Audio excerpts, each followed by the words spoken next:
How did Dave go from nothing to building a $1.8 million a year laundromat empire on the side of his full-time job? So the first year we were in business wasn't even quite a full calendar year. That was about 100,000. Watch as we discover if laundromats are as passive and profitable as they say. Basically, it's about a $1.2 million business.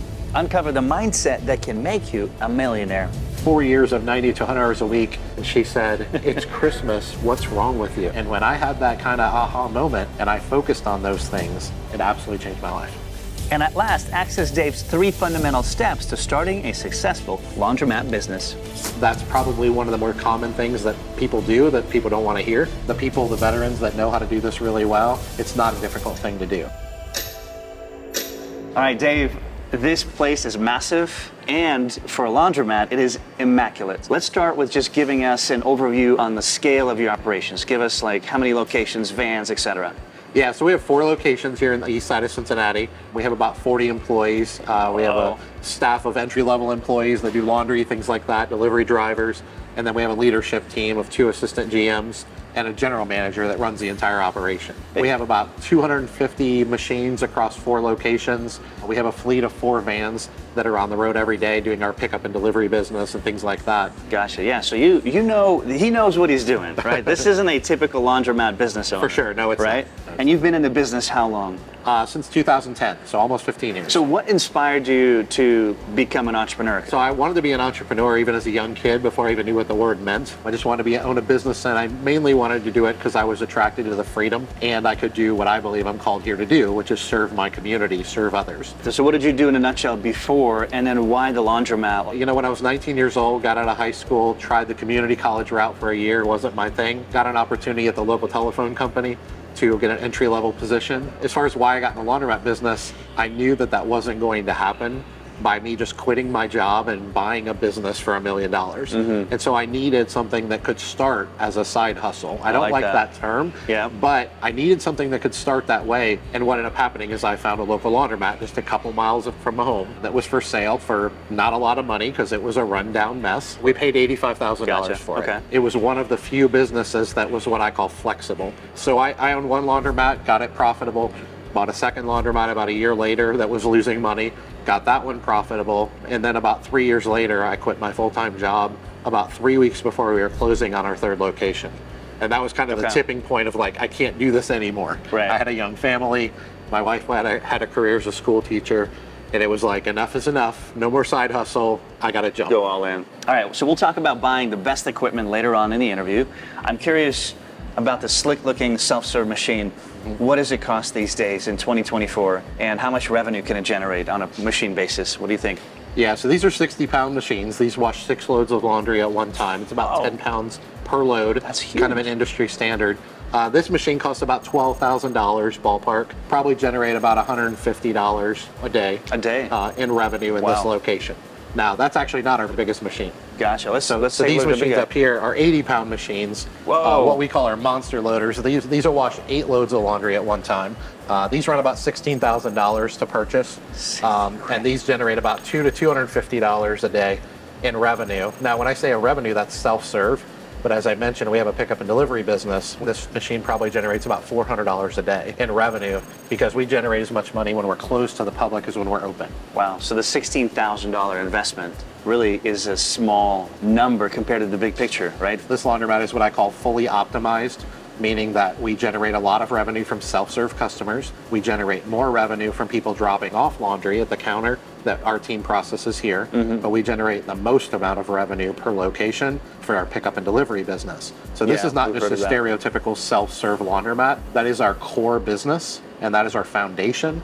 And then we built the wash, dry, fold, drop off laundry, pickup and delivery business, utilizing the same infrastructure, same equipment. So when it comes to business, you have your fixed cost, and then you have your variable cost. Once my fixed costs are covered, I can generate 3 times the revenue out of this location.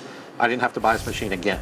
I just run it more often. And the beauty of this commercial equipment like this is it's built to run all day, every day. Absolutely. All right, so you mentioned the other aspect of the business. We'll talk about that later, guys, so you understand really what the full business model looks like. Let's go and kind of look at the customer experience. So when they walk through the main door, where do things start? Yep. Let's talk about what it cost you to get going. So your startup costs and how did you found the capital to get going? Yeah, our first location we acquired for $85,000. It was a rundown hot mess of a laundromat. It was unprofitable. When we first bought the laundromat, we had a net worth of about $30,000.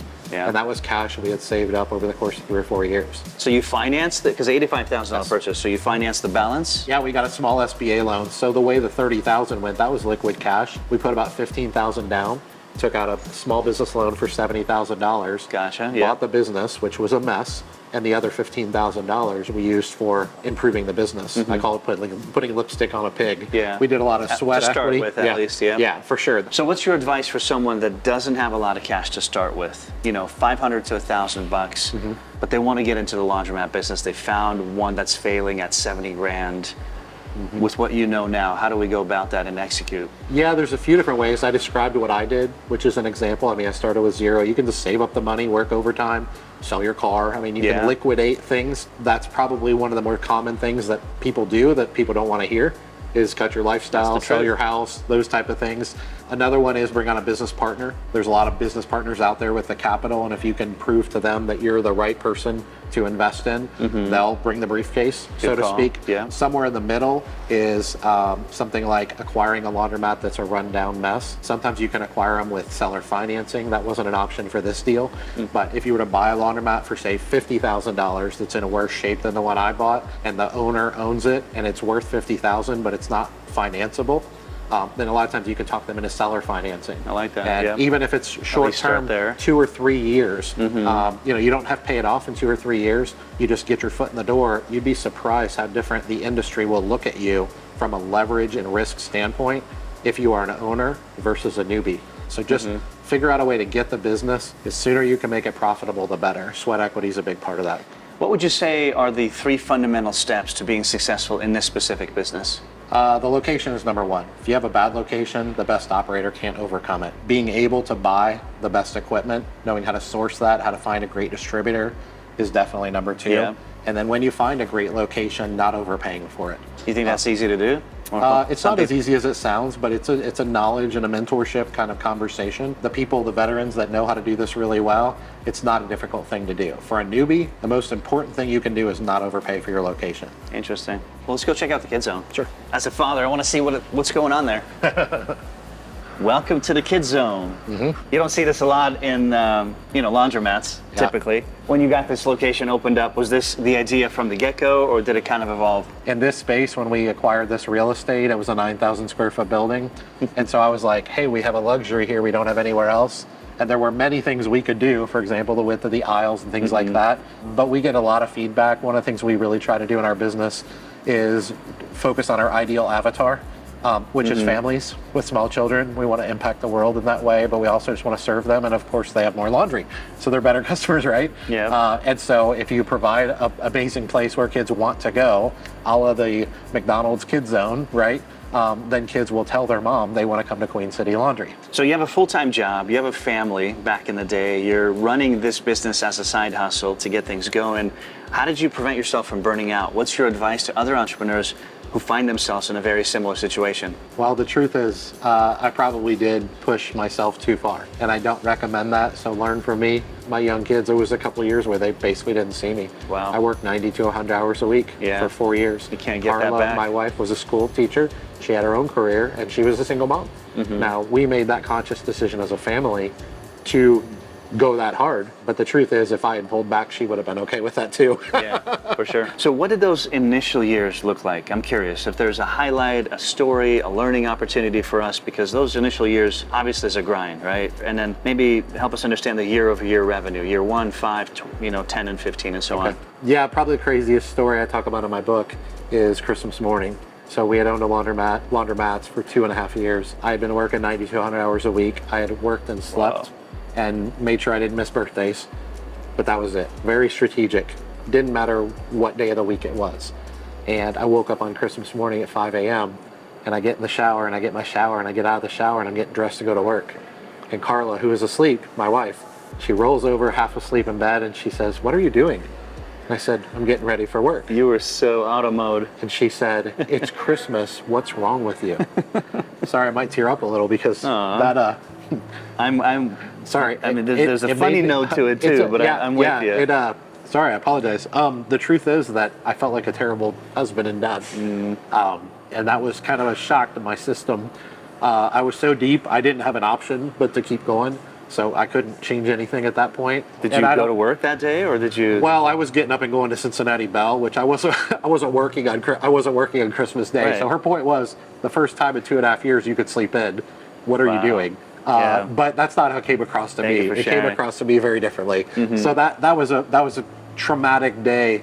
4 years of 90 to 100 hours a week sounds a little crazy to say it out loud. It is but when crazy, you live it, like, it's crazy to do on a weekly basis. And I just got up and kept saying, God, this is what God wants me to do. I believed it every day of my life. I still believe it. Did you make any changes after that event on Christmas and realize, I really, you know what? Honestly, we were where we were in our trajectory. I couldn't. I had to basically keep going for another year and a half.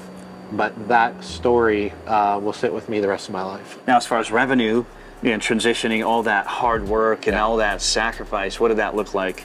You showed me the numbers a little bit, so let's start with year one. Yeah. It was roughly around $100,000, right? That first location. Yep.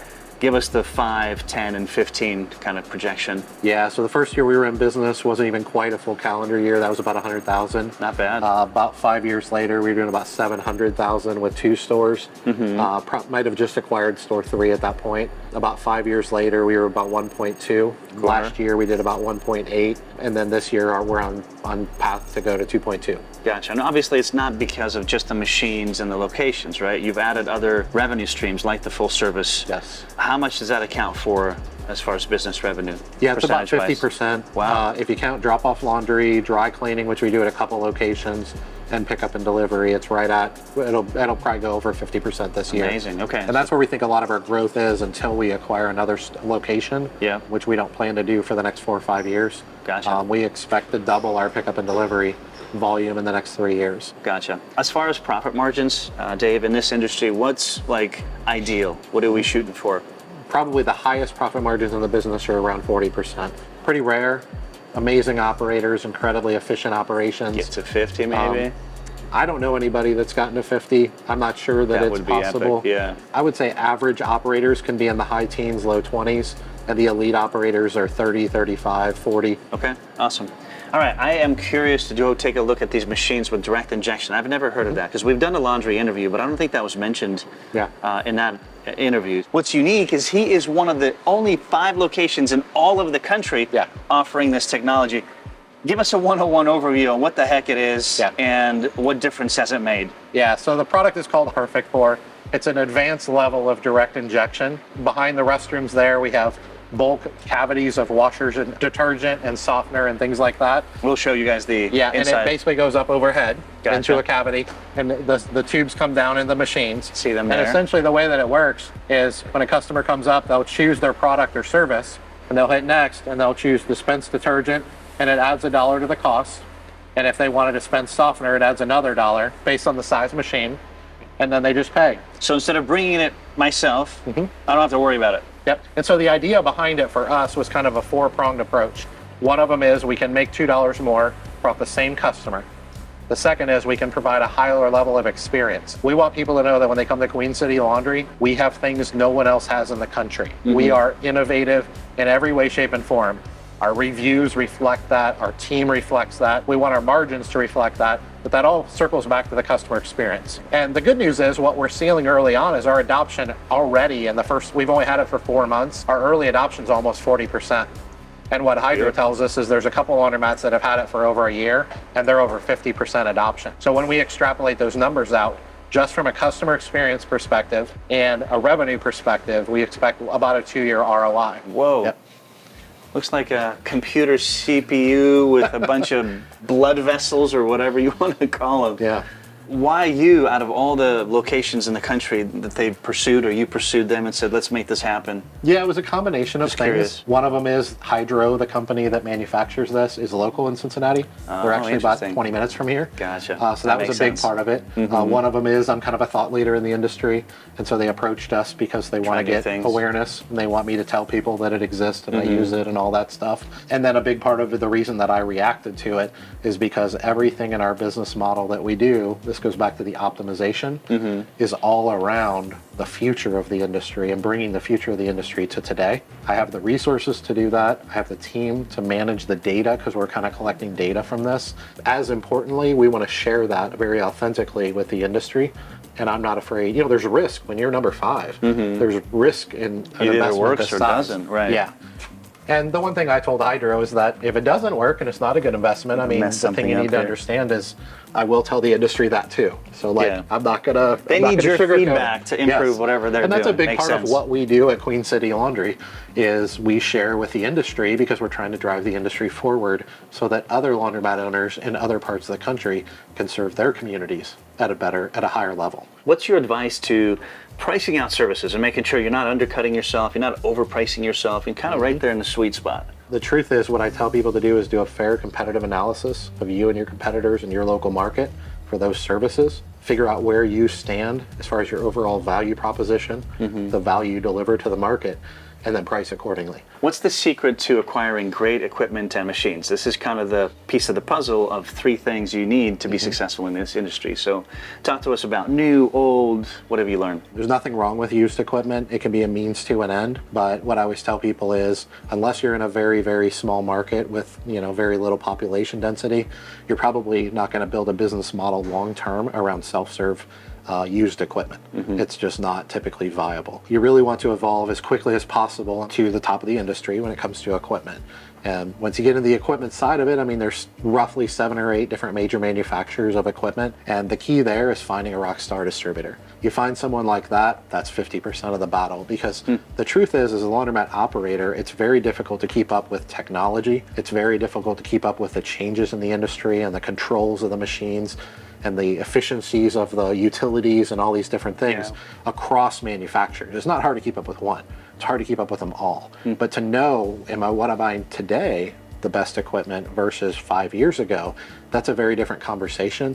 You really need someone that does this all day, every day. Easier said than done. But if you can find and build a relationship, a deep-rooted relationship with an amazing rock star equipment distributor in your local market, they should be your eyes and ears. Guys, as you're watching and learning a ton from what we're talking about today, I have a quick favor to ask. Take a second to like and subscribe. You're not only giving our team a pat in the back, but you're also helping us bring on more and more incredible guests like Dave. All right, Blitz time with Dave. Guys, thanks for submitting your questions as always. How many pounds of laundry do you do every day? Oh goodness, across 4 locations with pickup and delivery, we do probably 10,000 pounds a day. That's nuts. All right, what's a good and bad day for this laundromat, dollar-wise? This location? Yes. A bad day is $5,000. A good day is $10,000. All right, man, a bad day is 5K. Not in my world. What's your most bizarre business encounter? Having someone come into the laundromat to do their self-serve laundry. They brought laundry with them. Yeah. And they loaded the washer and proceeded to take off all of their clothes and put them in the washer and close the door. They started the machine and they came over and sat down at a table like this, maybe in your seat. With their undies? Nothing on. And they thought that was completely normal. Wow. Welcome to the obviously- laundromat business. Yeah, we had to get the clothes back out for them. What is the secret to a happy life? Secret to a happy life is being Yes. fulfilled. Having a mission, chasing that mission is incredibly fulfilling. What's the best part about being an entrepreneur? The freedom, What's the worst? stress. And if you weren't in the laundromat business, what business would you be in? This is all I know. I'm obsessed with this industry. I just can't imagine anything else. I honestly don't have an answer for you. True laundromat entrepreneur right here. Nothing else needed to be said. Boom. All right, so this is your full service area of the laundromat. Yep, 50% of the business, yep, this is where it comes from. yep. Okay. Before we show them the details of what happens here, the question I've been dying to ask you is the fact that a lot of people now have washers at their house. That technology is becoming cheaper and cheaper and cheaper. What's the future for laundromats look like? Why would somebody get into this business in the first place? Give us your insight, your perspective. Yeah, that's one of the biggest misnomers in the industry, is that the laundromat industry is dying. So it's projected to grow from an $8 billion a year industry a few years billion? ago, is what it was, to $50 billion. Wait, So 50? 50, yes. What? And in the next 15 years. That's a pretty short span. And the reason why is all around the modernized laundromat, the optimized laundromat. So the reality is everyone in every community of society has a need for a laundromat. They may not know that, or there may not be a nice enough laundromat for them to justify using it. So what I always say is, if your washer and dryer broke at home and you needed a modernized laundromat, but there wasn't one in your market, you wouldn't use it. You would let the laundry pile up. But if Queen City Laundry were a half a mile away from you, and it were a great experience for you, you wouldn't hesitate to come in here. And so as our industry evolves and grows from more of a commodity mindset to a full service, serving the community mindset, we're serving more people better, and that stereotype of a rundown, nasty, dirty, dungy laundromat. I don't want to throw my laundry in there. Most people don't. No offense. Most people don't. But would you hesitate to do your laundry here? Absolutely not. Would you hesitate to drop it off here? Especially with your ozone sanitization. Absolutely. I mean, it's like above and beyond. So it's a compilation of all those things. If you think about the way we live as a society, we live in a full service economy. More and more every day, people are having their houses cleaned. Even middle class people are having their lawn cut. They're having their laundry done, and that's where we come in. So we offer the different levels of service. If you want to do it yourself in a modernized laundromat, that's one price point. If you want to drop it off over the counter, that's another price point. If you want to do full service, throw it on your porch, we'll come pick it up and bring it back to you the next day. It's a different price point. 10 years ago, 15 years ago, laundry pickup and delivery didn't exist. It's in every city and every market in the country now, and it's in its infancy. What are some big misconceptions about laundromats that you want to just like totally destroy? I've got one. I've always thought it was like totally hands off. I buy a laundromat and I just sit there and count the cash, baby. No, Is it so? I won't lie, there are people that run their businesses that way, and that's everything that's wrong with our industry. Interesting. So the best operators and even average operators in the industry are laughing as they hear us discussing this. Because that is definitely number 1, 2, and 3 misconceptions. The other one is probably for me that only poor people use laundromats, and the only thing poor people care about is price.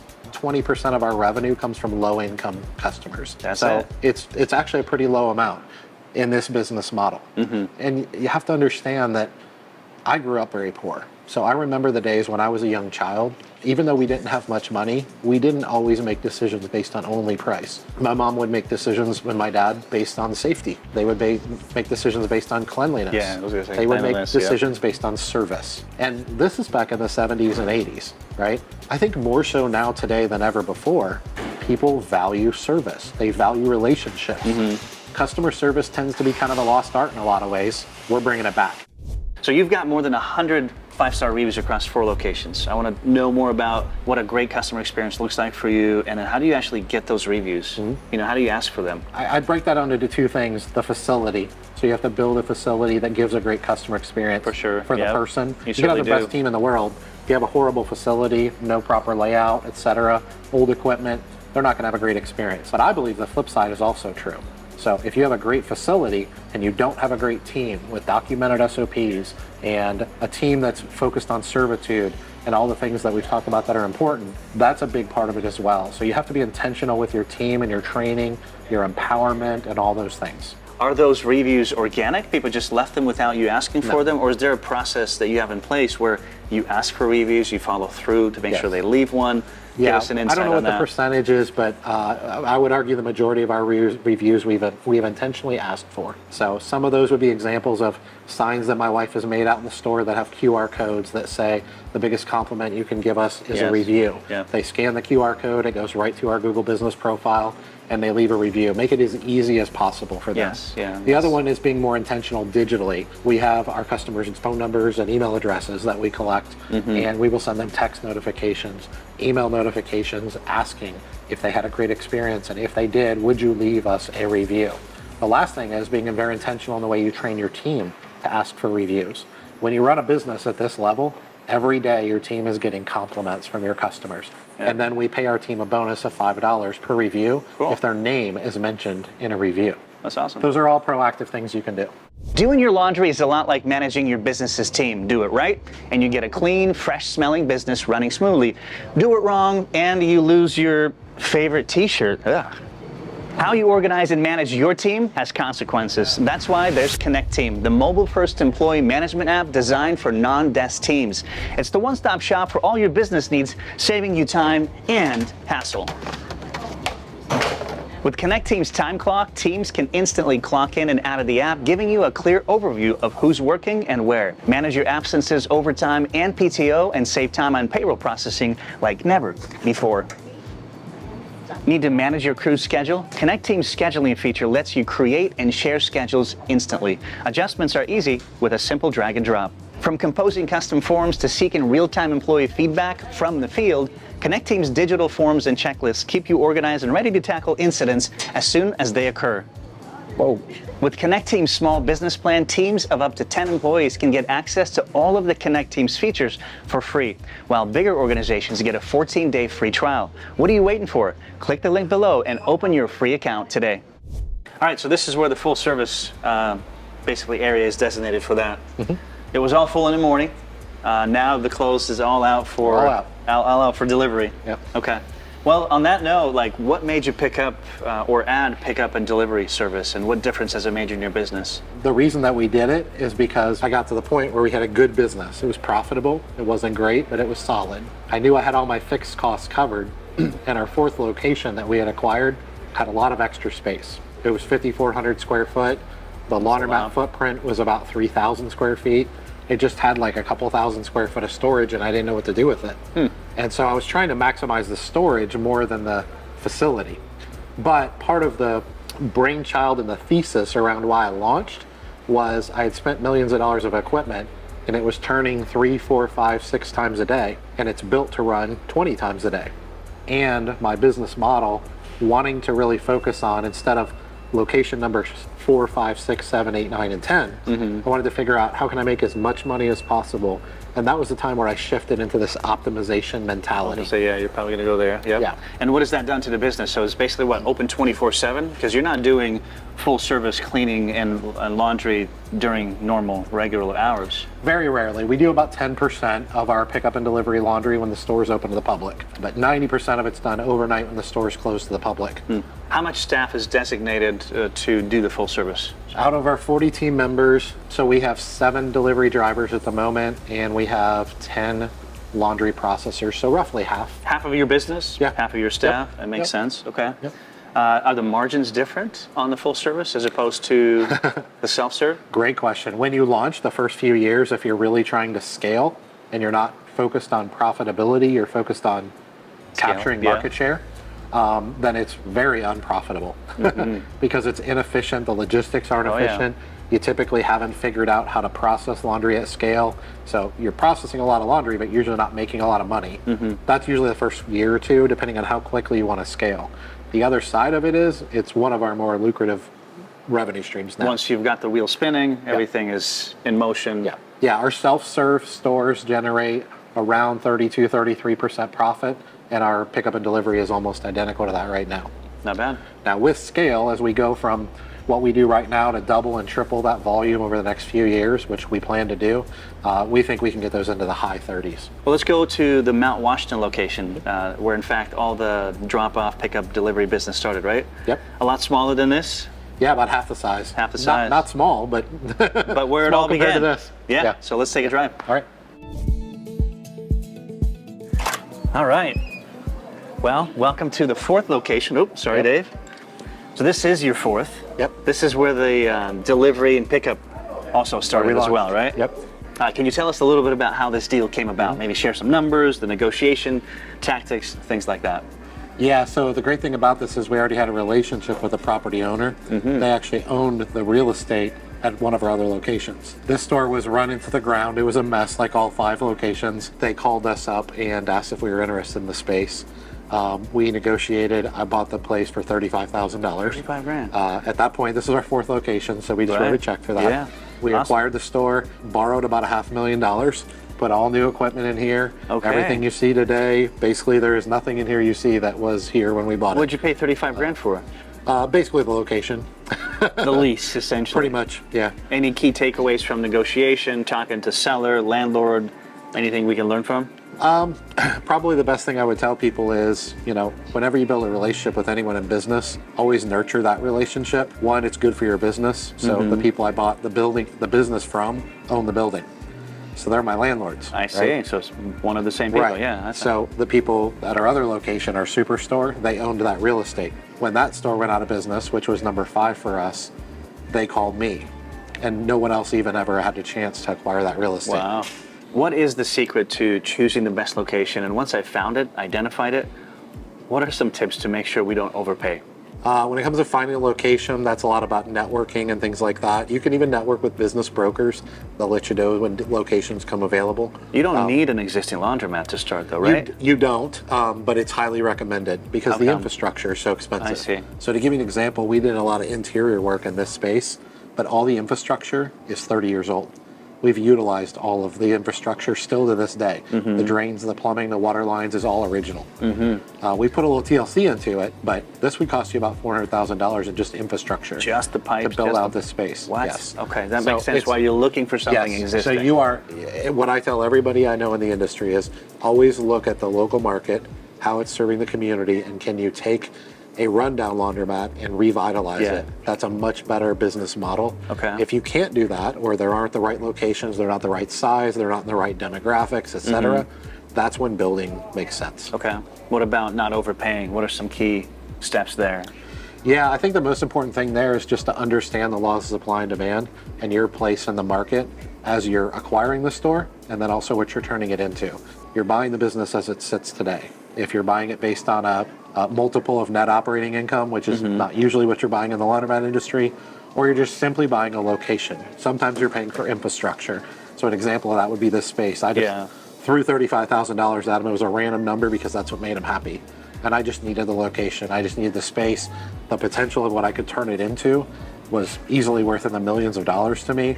So in the grand scheme of things, $35,000 was nothing. Nothing, yeah. I tell people to do competitive analysis on a regular basis to determine pricing, strategy, things like that as you operate a business. But the first time you should be doing competitive analysis is how does this store compete as it sits today? And how will it compete once you turn it into what you wanted to turn it into? Yeah. Can you give us a quick breakdown of gross revenue per location as it is today? Yeah, so our 3 locations that don't serve pickup and delivery all generate around $250,000, $300,000 a year in gross revenue.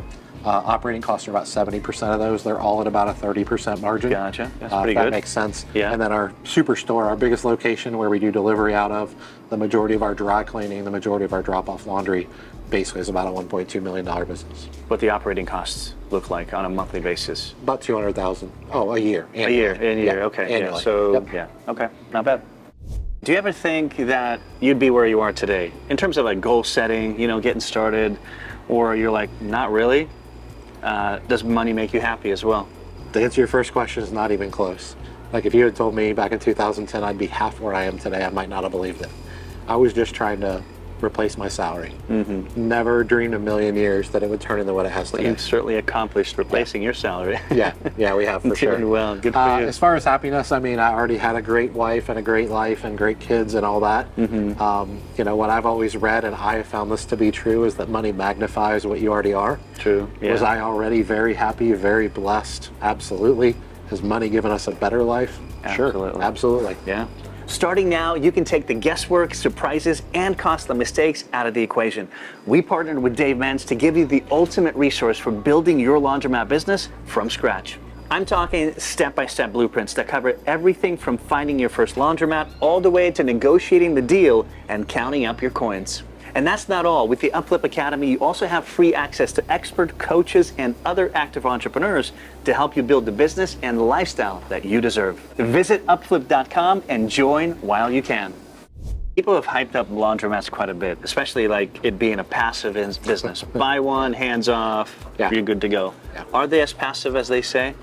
Or No. can they become? They absolutely can become. I'm an example of that. I work about 2 hours a week in my businesses. No way. Yeah, so what I tell people is, but the business hasn't changed. My business is more complex than it was when I got into the industry. The only difference is I've reinvested a portion of my profits into a management team that operates the business. So I'm no longer the operator, I'm now the owner. It's the old work on your business, not in your business. Gotcha, yeah. So has the business changed? Is the business passive? No. Is the business passive for me as the owner? It At is, this because I point. have another operator. In fact, Yeah. I have a team, an operations team that runs the businesses. But this overnight journey has taken you 15 years. Yes. Right? So if you're out there thinking you can accomplish this in a year, is that possible? Is that really the goal too? Absolutely. What I would tell people is that this business is flexible. I don't like the word passive. What kind of metric can we use to measure the success of a laundromat? Yeah, so we have 3 KPIs that we focus on as a business. And the first one is we want our customers to be happy. So we judge ourselves based on a metric of 95% or higher of 4 and 5-star reviews. And that's on a per location, that's on a pickup and delivery. If we fall below that, there's a panic and there's a problem. That's our floor. That's our first KPI. The second one is the company culture is very important to us. And I always said when I got into business for myself, my employees would enjoy their job. Now, working at a laundromat isn't exactly sexy and necessarily fun, so you have to bake that into the cake. But the truth is, the way we measure our company culture, which is our second metric, is how does an employee feel at 7 o'clock at night on Sunday when they were off on Sunday, but they work on Monday? Because there was a time in my life, in my former career, when I was in my worst mood, and I don't ever want my employees to feel that way. My team, that's important to me. The third one is profitability. This is not a nonprofit. We are here to make a living. We want to reinvest in our business. We need the capital to do that. So we need to be profitable, and that gives us the opportunity to compensate our team really well, to reinvest in infrastructure, because this is a very capital intensive business. For sure. And the only way to do that is to be healthier financially. And so that's the number there. Okay. What's the secret to scaling a laundromat business? Is it simply by just duplicating locations? That is one way to scale. I don't think it's the most efficient way to scale. What I teach people to do and what we tell people to do is to optimize your current location before you acquire a second location. Now, optimization is a vague term. What I mean by that is you want to optimize your operations. You want to document your SOPs. You want to create an amazing team. You want to have great redundancies in place for when things go wrong, because they do. Most people don't have those things. They just figure out how to open the store and get some turns going. Right. Yeah. And then they go on to store number 2, and they never truly optimize the operations of the team. And then the second one is optimizing your revenue streams. So things like full service laundry center, even cycle modifiers, which we can talk about, the ability to upcharge people on machines for more services. It's very important that people learn how to run and operate a laundromat before they try to scale. And I would argue 95% of the people that I see get it backwards. And by the way, I didn't follow this advice. I didn't know these things when I got in the business. I made the mistake of going from 1 to 4. And when I got to 4, I learned and I paused, and I still own 4 6 years later. I like that. Before you go and get another location, you ask yourself, hey, how else can I generate profits before I do anything else as far as the physical location, right? And it's all through service. Find additional ways to serve people. Yeah. It's not just always bringing more customers in. It's how can I serve this customer better? And when I had that kind of aha moment and I focused on those things, it absolutely changed my life. Dave, if I want to buy a laundromat today, what are the first 3 steps I need to take, more specifically? And then the second full question is, where should I start looking? Yeah, the first thing you need to do is get your knowledge base down.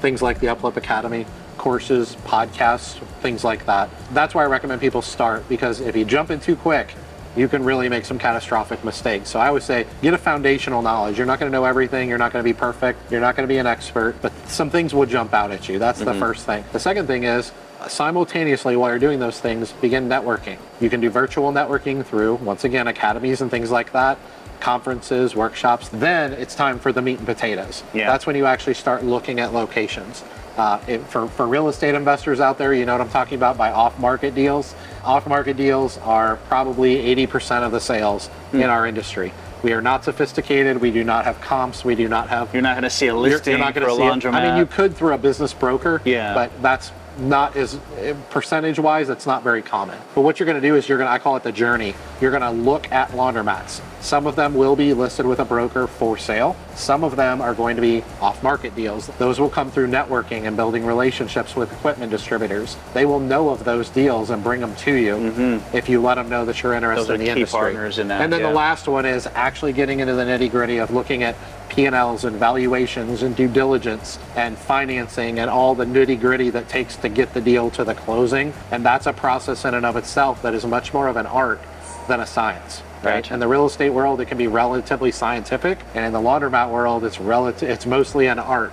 And so you don't want to travel that journey alone. Gotcha. As far as location for laundromats, where do they tend to do very well? So it depends on your business model. So if you're looking at just a self-serve laundromat only, You're looking for demographics that are low income people that don't have washer dryers in their home. You're looking for people who will use this on a weekly, bi-weekly basis. They'll be in here every Tuesday at 3 o'clock to do their laundry. The second part of that is if you would seek to build what I call a full service laundry center, which is a core business of self-serve, along with all the other vertical integrations. What I always tell people is you could throw demographics out the window other than population density. Interesting, Or okay. if the more people there are, the more people you can serve. And with a good, better, best business model, I service every avatar that exists, from wealthy people to low-income people in government housing and everywhere in between, with one or two different services within our business model. And that's the optimization I've been talking about. Gotcha. Yeah, I like the options that this industry presents. Either self-serve or like you have here, one-stop shop, basically. So I think one of the other misconceptions possibly for laundromat industries is like maybe that you're hiring just people like entry level, you pay them minimum wage. So let me know if that's true or not. But that connects us to the other question, and that is what kind of qualities do you look for in staff and members and so on? So when it comes to the minimum wage, there was a time where that was true. A big part of us growing the business and growing our margins and our profitability was understanding that wasn't good enough. So to give you an example, we have 40 employees. The least compensated employee makes $4 an hour above minimum wage. Minimum wage in Ohio is $10.10. And so they're making almost 50% over minimum wage. Wow. That's our least compensated employee. Our leadership team Good on are you, very well compensated. Company cars, company laptops, health insurance benefits, paid vacation, a lot of the things you don't see in a small business. That's great. Right? So if you want a high level of service and repeatable products and systems, you need to invest in your team. Right? We didn't do that when we couldn't afford it. We built a business model that could be baked into the cake. Let's talk about partnerships. So you and your wife work in the business. I'm curious how you guys handle disagreements when sometimes you see things differently. How do you come together? What's your advice on just working with partners in general? We have very specific roles. So I am the passionate entrepreneur. I'm the operations person. She is more of the bookkeeper, accountant. And so we just kind of stay in our lanes. She handles all the finances. If I have a crazy idea that I want to do this or that, she tells me if we can afford it, and she hits the final call if that happens or not. Operationally, she knows to stay in her lane. You set the expectations and it's pretty clear. So you guys ever struggled with like, No. kind of like moments of like, what the heck do we get ourselves into? We can't make a decision now because she wants this, I want that. Because Not really. partners and partnerships can lead to Sure, that, right? Either it's absolutely. going to break the business or Yes. help it scale. Yeah. What do you say to that in general? What I would tell people, it's important to assign a champion to each aspect of the business, and that champion gets the trump card. So they get final say. Gotcha. And I think that's where most people get into those problems, is when they don't predetermine those things. Okay. What role has mentorship specifically played in the business growth? What do you say to that? Monumental. I give 50% of my success to my mentors. And there's a handful of them, but I think of one specifically, my mentor, Steve Millman. He was a second generation business owner. He owned the equipment and distributorship when I got into the business. And if I hadn't known and met Steve Millman and the team at HM Company, and they hadn't mentored me through the first 5 to 10 years of my journey, I wouldn't have 50% of the success that I have now. Wow. He had 40 years of knowledge that I could tap into from a very functional, fundamental level, like how does this machine work and how do we fix it and how do we put credit card readers on them, to a attitude towards the business. So his dad had grown their business organically. He was an immigrant, and his dad had taught them that if they as an equipment distributor focus on our success, their success would follow. Gotcha. His dad used to tell him that money was just a way of keeping score of how well you're serving your customers. And I believe that already because of my faith, but Steve reinforced that in me on a daily basis, which is why we clicked so well. But Dave, our viewers may say mentorship's expensive. I don't have $5,000 to pay a mentor. Or Dave, these mentors are busy. They're running their own businesses. If our viewers are running a particular business without a mentor, they need to get one today. How do we go about it? So as I mentioned earlier, I estimate that I had over 10,000 mentors in my life. Most of them don't know who I am. I invested in mentorships before I could afford to pay a coach $5,000. I see. You might pay $1,000, $2,000, $5,000, $10,000, but you're typically getting one-on-one access to the expert for them to really drill down on your specific questions. And the truth is, before I could afford to pay someone $5,000, I just invested in $1,000. And before I could invest in $1,000, I paid $100. And before that, it was free content or $20 books. Okay. Now, as part of the UpFlip Academy, what are your thoughts on it? What benefits do you see our viewers getting by signing up? You've been in there. You're going to be part of it. It's sharing astronomical. everything. I mean, yeah, my course is in the academy, and I'm honored to do that. But the truth is, I think it's fundamentally going to change entrepreneurialism. And the reason I say that is I have a course, and you can purchase that course. But this is a membership where, for a fairly reasonable amount of money, you get access to dozens of courses. And mentors and coaches. And mentors, yep. Absolutely. And for the price point, for the access that you get, it may not be one-on-one coaching, but I just think the value is insane, which is why I'm excited to be a part of it. Awesome. We are too. When it comes to suppliers and distributors, Dave, what are some obvious mistakes you can make as an operator of a laundromat, and maybe what are some tips to building really great, strong relationships for the long haul? So about 50% of my success is based on the relationship I build with my equipment distributor.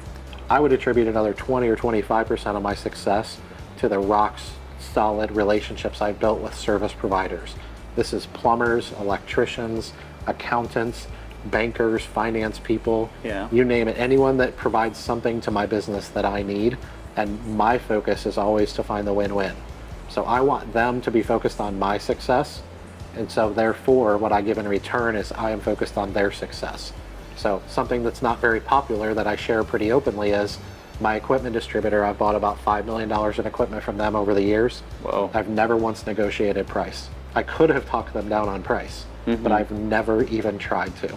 That was me playing the long game. There are people that think I'm a fool for doing that, but I would attribute that approach to relationships as a big part of my success. I can call my plumber, I can call my electrician on the weekends for emergency calls, and they will send people out and provide levels of service to me that they won't provide to anyone else. Easier said than done. Can take a decade to build relationships like that, but they are bulletproof when you build them. So when it comes to distributors, suppliers, obviously it's not always about getting the best price, right? No, sometimes you hear that, like, well, which distributor is going to give you the best price, and that means your profits are higher. Well, not necessarily, guys, right? It's the relationship. You help them grow, they help you grow.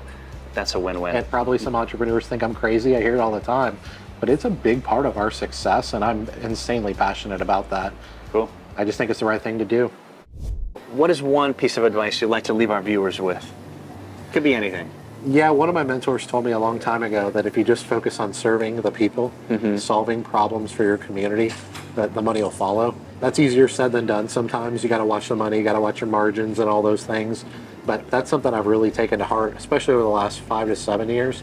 And since I've adopted that mentality, our business has just exploded. Like I always say I'm obsessed with serving people. And that's all I think about every day. And the money just follows. Great, thank you. Liking the Laundromat business model? Do you need more inspiration and practical advice? Well, episode 141 is one you cannot miss. See why for yourself, and don't forget to like and subscribe. Thank you for watching.